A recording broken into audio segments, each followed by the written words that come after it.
بسم الله الرحمن الرحيم فتول عنهم يوم يدعو الداع إلى شيء نكر خش عن أبصارهم يخرجون من الأجداث كأنهم جراد منتشر مهطعين إلى الداع يقول الكافرون هذا يوم عسر. പരമകാരുണികനും കരുണാവാരിധിയുമായ അള്ളാഹുവിൻ്റെ നാമത്തിൽ.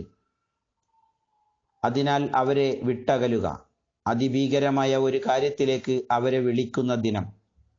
പേടിച്ചരണ്ട കണ്ണുകളോടെ അവർ തങ്ങളുടെ ഖബറുകളിൽ നിന്ന് പുറത്തു വരും, പരന്നു പറക്കുന്ന വെട്ടുകിളികളെപ്പോലെ. വിളിയാളന്റെ അടുത്തേക്ക് അവർ പാഞ്ഞെത്തും. അന്ന് സത്യനിഷേധികൾ വിലപിക്കും, ഇതൊരു ദുർദിനം തന്നെ. സൂറത്തുൽ ഖമർ 6 മുതൽ 8 വരെയുള്ള ആയത്തുകൾ.